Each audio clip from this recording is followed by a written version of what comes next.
जय श्री महाकाल आदेश। काफी सारे लोगों के यह संदेश आते हैं हमारे पास कि वासा जी किस तरीके से हम ये पहचाने कि ये मंत्र सही है या गलत है, और कैसे बचें हम उन स्थितियों से जो मंत्रों से नकारात्मक प्रभाव आते हैं, या कैसे बचें हम उन तमाम लोगों से जो गलत मंत्र देते हैं और उसके बाद हमारे जीवन में नकारात्मक प्रभाव आने शुरू हो जाते हैं। तो आज के इस वीडियो में आपको यही उपाय बताने वाला हूं कि किस तरीके से आप गलत मंत्र से बच सकते हैं, और जिस व्यक्ति ने भी वो मंत्र दिया है उस मंत्र की भरपाई उस व्यक्ति को करनी पड़ेगी। यानी कि उस मंत्र से आने वाले जो नकारात्मक प्रभाव हैं उन प्रभावों का जो स्थिति है और उन प्रभावों का जो परिणाम है वो उस व्यक्ति को भुगतना पड़ेगा जिसने वो गलत मंत्र दिया है। अब वो गलत मंत्र चाहे जैसे भी दिया गया हो, या तो किताब के माध्यम से दिया गया हो, या फिर किसी व्यक्ति के वीडियो के माध्यम से दिया गया हो, या फिर किसी व्यक्ति ने आपको लिख के दिया हो कि आप ये मंत्र करें और उसने आपको गलत मंत्र दिया, और उसके बाद आपके जीवन में जो समस्याएं उत्पन्न होती हैं उस गलत मंत्र को करने के बाद। तो आज आपको ये वीडियो बताने वाला हूं कि जैसे अगर किसी ने आपको कोई गलत मंत्र दे दिया जानबूझकर या अनजाने में, चाहे जैसे, तो उस गलत मंत्र की भरपाई उस व्यक्ति को करनी पड़ेगी। यानी कि सारा का सारा नेगेटिव प्रभाव उस व्यक्ति को आएगा, आपको रत्ती भर भी उससे कोई परेशानी नहीं होने वाली। तो उपाय बता देता हूं। उपाय यह है कि जब आपको कोई व्यक्ति मंत्र देता है कि ये मंत्र आप कर लीजिए और आप उस मंत्र को करना शुरू करते हैं, तो सबसे पहले एक संकल्प जरूर लीजिए। हाथ में जल लीजिए और बोलिए, मैं अमुक अमुक व्यक्ति, अमुक अमुक हमारा गोत्र।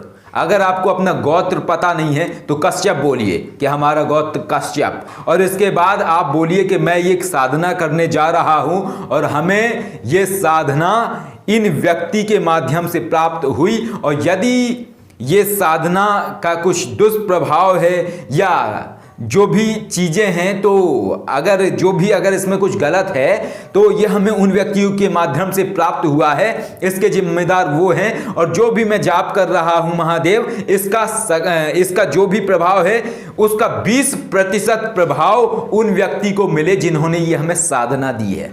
इसके बाद आप वो साधना कर लीजिए। इससे ये बेनिफिट होगा आपको कि अगर उस साधना को करते समय कोई नकारात्मक प्रभाव है या कोई समस्या है या वो गलत मंत्र है, किसी व्यक्ति ने गलत मंत्र आपको दिया है, तो इससे ये होगा कि जब आप वो साधना करेंगे, तो जैसे आपने 1.25 लाख जाप करना है उस साधना में, तो 20% जाप ज्यादा करिए। यानी कि जैसे 20,000 या 25,000 जाप आप ज्यादा करिए और उस साधना को आप कंप्लीट कर लीजिए। इसके बाद ये होगा कि अगर उस साधना से कुछ नकारात्मक प्रभाव आने वाला है तो वो नकारात्मक प्रभाव आपको नहीं आएगा, बल्कि उस व्यक्ति को आएगा जिस व्यक्ति ने वो प्रयोग दिया है। और उसके साथ साथ मेन व्यक्ति को भी नकारात्मक प्रभाव आएगा।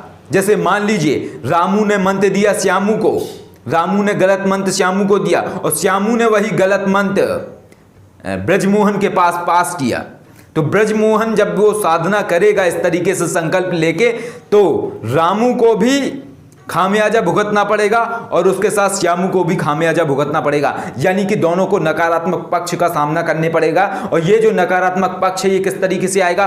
धन हानि, दुर्घटनाएं, भयंकर रोग, समस्याएं, पीड़ा, ग्रह क्लेश, इन तरीके की स्थितियों में ये अवस्था उत्पन्न हो सकती है। तो निष्फिक्र होकर आप साधना कर सकते हैं और इस तरीके से आप अपना बचाव कर सकते हैं नकारात्मक मंत्रों से, क्योंकि आपको ये पता नहीं लगेगा कि कौन सा मंत्र सही है, कौन सा मंत्र गलत है। और अगर किसी व्यक्ति ने आपको गलत मंत्र दिया है, क्योंकि ऐसे बहुत सारे लोग हैं जो अपने आप से ही गलत मंत्रों को बना देते हैं जोड़ के शब्दों को, तो यदि इस तरीके से कोई व्यक्ति मंत्र देता है तो उसका खामियाजा उस व्यक्ति को भुगतना पड़ेगा।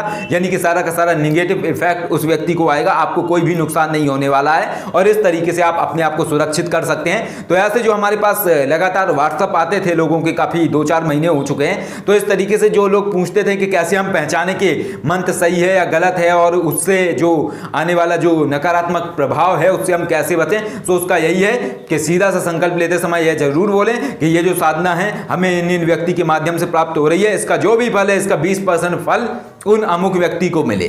और जब आप ये संकल्प लेंगे तो इसके बाद जो भी रिजल्ट है उस व्यक्ति को जरूर मिलेगा। यदि गलत मंत्र दिया है तो उसको नुकसान की भरपाई करनी पड़ेगी, यानी कि उसको भी नुकसान होगा पूरी तरीके से, और इससे ये होगा कि आप बच जाएंगे। उस गलत मंत्र को करने के बाद भी आपको कोई नुकसान नहीं होगा।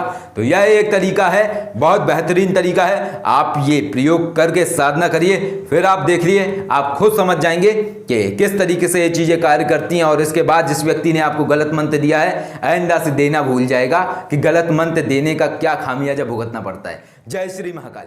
आदेश।